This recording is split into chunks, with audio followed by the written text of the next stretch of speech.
In front of me I have the brand new iPhone 7.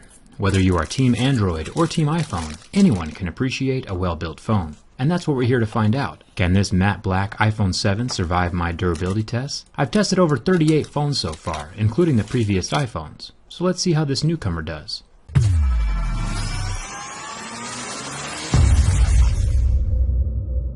Let's start with the scratch test. I have a set of mineral picks that tell me where the hardness of the glass falls on Mohs scale of hardness. Sapphire glass would be around an 8 or a 9 on Mohs scale, or plastic screens like the Galaxy S7 Active would scratch at a level 3.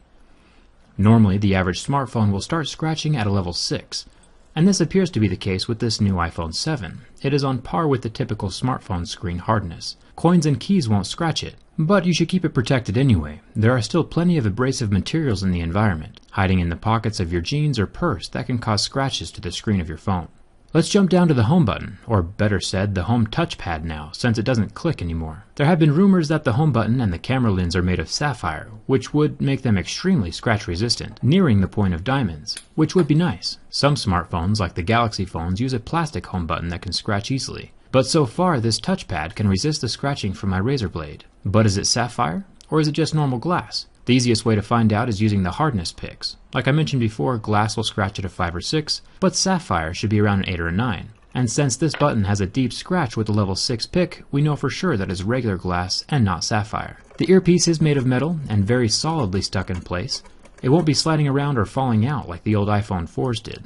Now with the back aluminum, I will be scratching a jet black version very soon, but so far this matte black version holds up extremely well to my keys. You can hardly tell that it's been scratched. Razor blades, on the other hand, will scratch the phone just fine.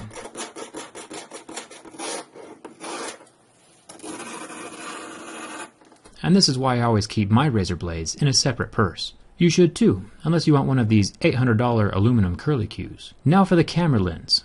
This glass piece is protecting the new 12 megapixel camera inside of the phone, and it is definitely scratch resistant, which is awesome. My razor blade does nothing to it. But is it sapphire? It still scratches deeply at a level 6. So it doesn't look like anything on this phone is sapphire. Sapphire does have its pros and cons, but I'll save that for another video. Next to the camera lens, we have what Apple is calling the Quad LED True Tone Flash. Initially, I thought that this might be 4 different colored LEDs, bringing even more life to pictures than just a dual-colored flash would. But while indeed there are 4 LEDs, it is still just the same normal 2 colors that the older iPhone 6 has.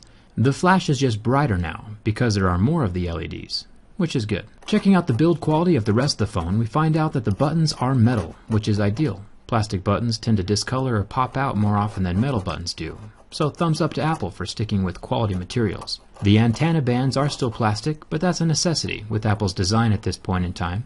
If you remove these antenna bands, no more cellular connection.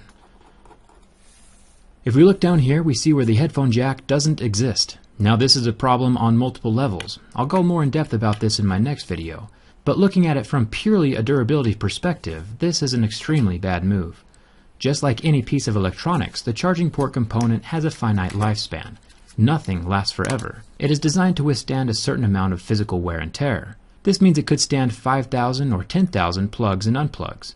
Nobody knows the exact number but Apple, but essentially, now that Apple is combining the headphone jack and the charging port into one, we have 2 accessories using the same single port, doubling the rate of wear and tear. So once this singular lightning port dies or reaches the end of its lifespan, your phone is toast. There's no backup wireless charging either. So if you are a person who's ever had their charging port stop working on a previous phone, you can sit back and watch your iPhone 7 port die in half the time. Unless you fork over the dough for some wireless headphones, which is what Apple wants you to do anyway. I plan on making a video more in depth about the headphone jack in a few days. It'll be revealing, so subscribe and turn on your notifications for that. What do you think? Is it good that Apple killed the headphone jack? Let me know down in the comments. On to the burn test. The IPS LCD of the iPhone 7 lasted almost 10 seconds under direct contact with flame before the pixels got hot and turned off, going completely black.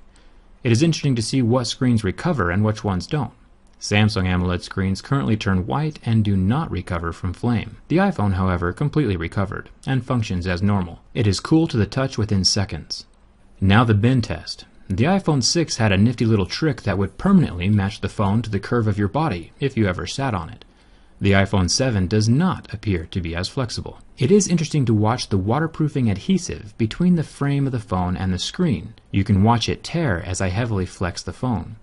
So while this phone will not suffer from bin gate or catastrophic failure, I would still not sit on it, just to keep that water resistance intact. Once that adhesive is torn, it will not be as resistant as it once was. Overall, Apple has made another solid phone. I appreciate the build quality. I still have plenty more to say about that headphone jack, but that'll come in another video. All of my behind-the-scenes stuff can be found on Instagram and Twitter, and there's a very good chance I'll start an iPhone 7 giveaway on my Twitter in the next week or so. So follow me there if you're interested in that kind of thing. And if you aren't subscribed yet but love technology, hit that subscribe button. I review tech from the inside. Thanks for watching. Hope to see you around.